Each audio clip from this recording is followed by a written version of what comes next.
নমস্কাৰ বন্ধুসকল, মই আজি এটা পুখুৰীৰ পাৰত উপস্থিত হৈছোঁ। যিটো পুখুৰী আপোনাৰ ইটা চিমেণ্ট বালি আদিৰে নিৰ্মাণ কৰা হৈছে। এই পুখুৰীটো মানে আপোনাৰ বায়'ফ্লক টেকন'লজি, যিটো আজিকালি এইটো প্ৰায় হৈছে বহুত ঠাইত আজিকালি এনেধৰণে মাছ পোহা হৈছে।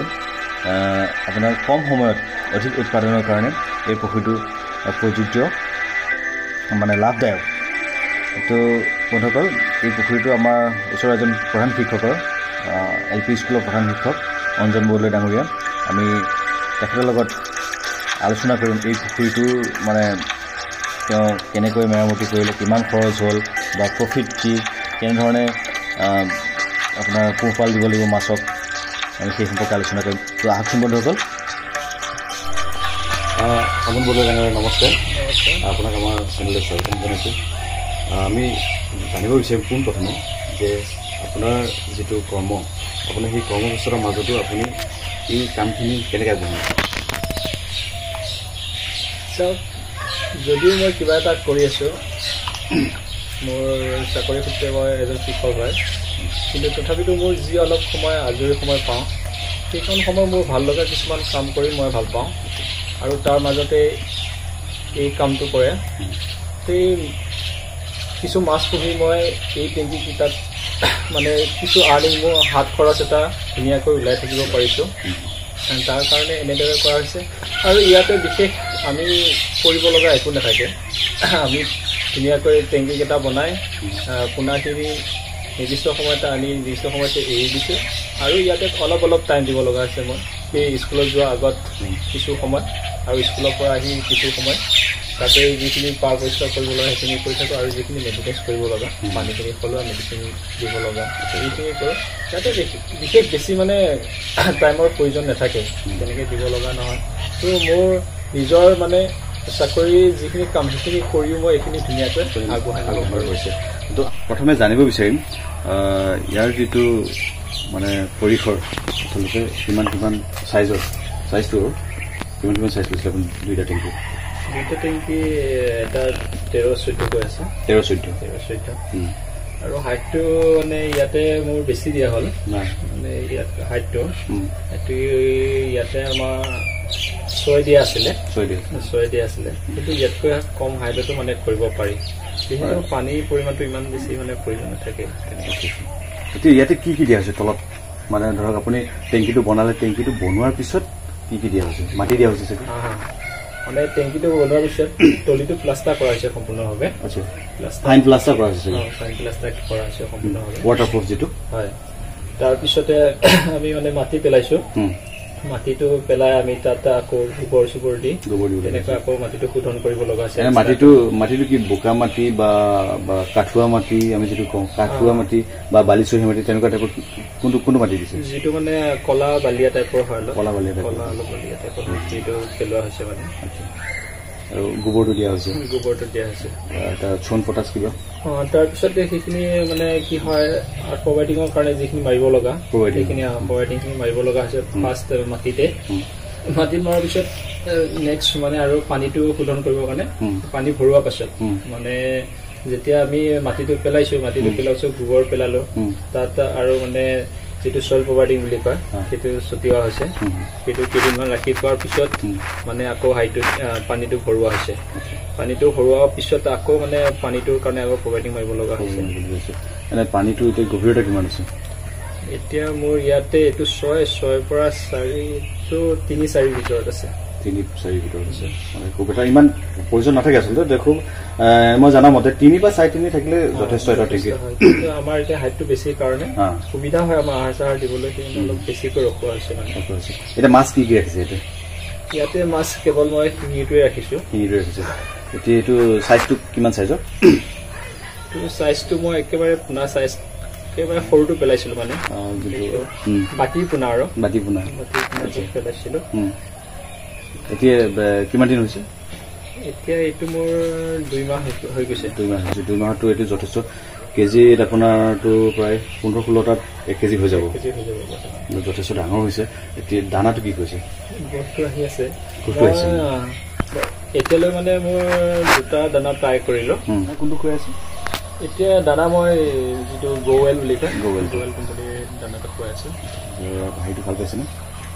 মানে কোৱা হয় সেইটো মানে শিঙি মাছৰ কাৰণে সেই ফিডটো মানে বেষ্ট হয়, কাৰণ মানে শিঙি যদিও চাইজটো সৰু হয় কিন্তু তাক মানে ডাঙৰ কৰিবলৈ কিছু অলপ হাই পাৱাৰ মানে হেৰি লাগে, আহাৰটো প্ৰয়োজন হয়, মানে গ্ৰোথটো ঠিক আহে আৰু গ্ৰোথটো ঠিক আহে। যে আমাৰ বহুত ল'ৰাৰ কৰাৰ ইচ্ছা আছে, পইচা পাতিৰ কাৰণে কৰিব নোৱাৰে, এটা টেংকি কম খৰচত হৈ নুঠে, যিহেতু আমি সেইটো বিষয়ে জানিব বিচাৰিম যে এটা টেংকিত আপোনাৰ কিমান খৰচ হৈছিলে, যিটো 14 আৰু কিমান ক'লে আপোনাৰ 14 এটা টেংকিত আপোনাৰ কিমান মান খৰচ আহিছে? সেইটো আচলতে নিজৰ ওপৰত ডিপেণ্ড কৰে। এইটো মই এতিয়া অলপ এনেকৈ কৰিম বুলি ভবা কাৰণে মই এনেকৈ টেংকিকেইটা বনালোঁ, কিন্তু ইয়াৰো বিকল্প আছে। আমি যে এনেকৈ এনেকৈ ডাঙৰকৈ পাকাৰ টেংকি বনাবই লাগিব বা তেনেকৈহে কৰিব পাৰি, তেনেকুৱা নহয়। আচলতে আমি বেলেগ ধৰণৰেও কৰিব পাৰোঁ, কম খৰচতেও কৰিব পাৰোঁ। তথাপিতো মই মোৰ ধৰণে এনেকৈ কৰিলোঁ। এনেকৈ কৰোঁতে মোৰ এটা টেংকিত 30 এবভ কিবা এটা খৰচ হৈছে এটা টেংকিত। আপুনি বিকল্পটো যিটো কথা ক'লে, বিকল্পটো যিটো সেইটো কম খৰচত হয় নেকি? সেইটো মানে কম খৰচত, সেইটো বহুতে কৰিছেও বৰ্তমান টাইমত, আৰু তেওঁলোকে লাভান্বিতও হৈছে। মানে আমি ধুনীয়াকৈ পানী কাপোৰ দি ধুনীয়াকৈ মাটিটো কৰিব পৰা যায়, মানে পানী কাপোৰ দি মাটিতে মানে পুখুৰী টাইপ খান্দিব লাগিব, পুখুৰী টাইপ খান্দি তাত মানে হাৰি দি পানী কাপোৰ দি তেনেকৈ কম খৰচত কৰিব পাৰি। বা এনেকৈ যদি কৰা হয় মানে ৱাল বান্ধি, ইয়াতকৈ কম মানে হাইটৰ ৱাল ধুনীয়াকৈ দি সৰু সৰু চাইজ কৰি তেনেকৈ কৰিব পাৰি। এতিয়া মোৰ এই টেংকিটোত এতিয়া মোৰ টেংকিটোৰ পৰিসৰ যিমান, তেনেধৰণে ইয়াতকৈ মই মানে বহুত বেছি মাছ ৰাখিব পৰা মানে ব্যৱস্থা আছে, মানে ৰাখিব পৰা যাব। কিন্তু আমি যদি ভাবো যে কম মাছ কমকৈ কৰিম, তেতিয়াহ'লে সৰু সৰু টেংকি চাপৰকৈ ধুনীয়াকৈ তেনেকৈ কৰিব পাৰি। এতিয়া মোৰ যদি ইয়াতে মানে 30 এবভ কিবা এটা খৰচ হৈছে, তেওঁ মানে সেই 15,000 টকাতে ধুনীয়াকৈ সৰু টেংকি দুটা সাজি ল'ব পাৰিলেহেঁতেন, পৰা যাব, আৰু তেনেকৈ ধুনীয়াকৈ আগবঢ়াই নিব পাৰিম। এইটো ছেকেণ্ড বেচ ন? ছেকেণ্ড বেচ। ফাৰ্ষ্ট বেচত আপুনি কিমান মান প্ৰফিট হ'ল? ফাৰ্ষ্ট বেচটোতো মই শিঙিটোৱে কৰিছিলোঁ। তো ফাৰ্ষ্ট বেচটো মই 4 মাহ পিছত আৰু 4.5 মাহ তেতিয়া এৰিছোঁ মই মাছটো।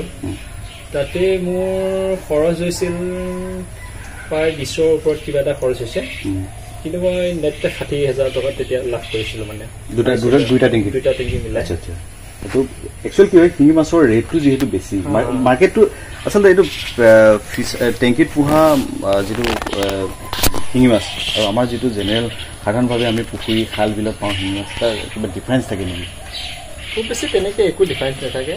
কেৱল ইয়াতে মানে কি হয়, যিটো আহাৰটো কাৰণে আমি ইয়াতো আচলতে সেই লোকেল আহাৰ আমি ইউজ কৰিব পাৰোঁ, যদি তেনেকৈ কৰা হয়, খলিও হওক তেনেকৈ কৰা হয়, চেমেই থাকে। ইয়াতে বিশেষ মানে ডিফাৰেঞ্চ নাথাকে তাত। মানে ধৰক খলিয়ৈ খোৱালে বা লোকেল আহাৰটো খোৱালে মানে কমকৈ বাঢ়ে, মানে অলপ কমকৈ, যিহেতু বিজনেছ টাইপত কৰা হৈছে, গতিকে কিনা আহাৰটো খুৱাবই লাগিব। টেংকিত এনে আপোনাৰ কি কি মাছ পুহিব পাৰি? টেংকিত আচলতে আমি যিখিনি মানে অলপ মানে দামৰ মাছখিনি, সেইখিনি পুহিলে অলপ মানে নিজৰ লাভ এটা থাকে, যিহেতু ইমান বেছি পৰিমাণৰ ইয়াতে যিহেতু পুহিব পৰা নাযায় ফিচাৰীৰ দৰে, গতিকে সেই মাছখিনিয়ে পুহিলে অলপ লাভ হয়। যেনে শিঙি মাগুৰখিনি আমি কাৱৈটো পুহিব পাৰোঁ। কাৱৈটো মানে ইয়াতে গ্ৰোথটো ভাল, সোনকালে ডাঙৰ হয় কাৱৈটো। তো আমি ইয়াতে মানে কুচিয়া কৰিব পৰাও ব্যৱস্থা কৰিব পাৰিম। কুচিয়াটো তলত থাকিব ন? কুচিয়াটো কৰিব পৰা যায়, মানে দুটা ষ্টেপ হৈ যাব। মানে সেইটো মোৰ আইটেম আছে আৰু কুচিয়াটো। এতিয়া আমি জানিব বিচাৰিম যে যিটো পানী শোধনটো চবচে ডাঙৰ বস্তু হ'ল পানী শোধনটো, সেই বিষয়ে আমাক ক'ব নেকি? পানীটো মানে মই বৰ্তমান টাইমত 4-5 দিনৰ মূৰে চেঞ্জ কৰি থাকোঁ। মানে সেইটো আহাৰটোৰ ওপৰত ডিপেণ্ড কৰে। মানে আমি যেতিয়া আহাৰটো দি থৈ যাওঁ, কেতিয়াবা কি হয়, মানে মোৰ যিটো হিচাপ পোনাৰ তাতকৈ কেতিয়াবা বেছি দি থৈ যোৱা যায়, তেতিয়া আহাৰটো মানে অলপ দেৰিলৈ ৰৈ গ'লে তেতিয়া সোনকালে মানে পানীখিনি লেতেৰা হয়, তো তেতিয়া আমি সোনকালে চেঞ্জ কৰিব লগা হয়। এনেই আমি ধৰক সপ্তাহত চেঞ্জ কৰিবই লাগিব বাৰু, সপ্তাহত চেঞ্জ কৰি দিব লাগিব। সপ্তাহত চেঞ্জ কৰিলে আচলতে pH-টো মেইনটেইন হৈ থাকে। মেইনটেইন হৈ থাকে। আৰু যিসকল নিবনুৱা, যিসকলে শিক্ষা দীক্ষা লৈ চাকৰি বাকৰি নাই বুলি মানে নিজকে দুখ প্ৰকাশ কৰি আছে আপুনি এজন টিচাৰ হিচাপে কি ক'ব আচলতে কি হয় আমিতো আন বিভিন্ন ধৰণে কৰিব পাৰোঁ আৰু এইটো মানে কি হয় এতিয়া মই যিটো কৰিছোঁ সেইটো মানে কি হয় বিশেষ কিবা এটা পাম বহুত কিবা এটা পাম তেনেকৈ নহয় কিন্তু মই যে কি অকণমান টাইম দিয়াৰ কাৰণে কিবা এটা যে পাই আছোঁ সেইটো ডাঙৰ কথা তো আমাৰ সেই মানে উঠি অহা ল'ৰা ছোৱালীখিনিয়েও এনেকৈ কৰিব পাৰে তেওঁলোকৰ এইম যিয়ে নহওক কিয় তেওঁলোকে কিবা এটা মানে ক্ষেত্ৰত আগবাঢ়ি যাওক তেওঁলোকে সেই এইমটো লৈ আগবাঢ়ি যাওক প্ৰফেশ্যন নহয় জাষ্ট তেওঁলোকে কিবা এটা হাত খৰচ এটা ওলাই থাকিবৰ কাৰণে সেই আজৰি অলপ সময় যিখিনি আমি মানে কি হয় বেকাৰ টাইম বুলি ক'ব পাৰোঁ সেই টাইমখিনি যদি এনেধৰণৰ কামত খটোৱা হয় তেতিয়াহ'লে নিজৰ কাৰণে আৰু ঘৰখনৰ কাৰণে কিবা এটা আৰ্নিং হ'ব সেইটো বেষ্ট ধন্যবাদ থাকিল আপুনি খুব সুন্দৰ মানে দিহা পৰামৰ্শ দিছে আমাৰ নৱপ্ৰজন্মক আপুনি কৰ্মব্যস্ততাৰ মাজতো এইখিনি কৰি দেখুৱাইছে আপোনাৰ এটা ধুনীয়া আৰ্নিং কৰিছে তো তাৰ বাবে ধন্যবাদ থাকিল লগত ধন্যবাদ থাকিল আপোনাৰ বহুমূলীয়া সময়কণ আমাক দিয়াৰ বাবে আপোনালৈও ধন্যবাদ জ্ঞাপন কৰিছোঁ যে আপুনি আহি মোৰ এই সৰু প্ৰয়াসটো ৰাইজৰ আগত দেখুওৱাৰ এটা চেষ্টা কৰিছে আৰু লগতে আপুনি এনেধৰণৰ ভিডিঅ'বোৰ জৰিয়তে আমাৰ নৱপ্ৰজন্মক আগবঢ়াই লৈ যোৱাৰ যিটো প্ৰচেষ্টা হাতত লৈছে তাৰ বাবে আপোনাক বিশেষ ধন্যবাদ থাকিল তো আচলতে মই এটা ক্ষুদ্ৰ প্ৰয়াসে কৰিছোঁ দেই যে আমাৰ যদি নিবনুৱাসকলে মোৰ ভিডিঅ'ৰ জৰিয়তে কোনোবা নহয় কোনোবা এজন যদি উপকৃত হয় তো মই নিশ্চয় মোৰ ভাল লাগিব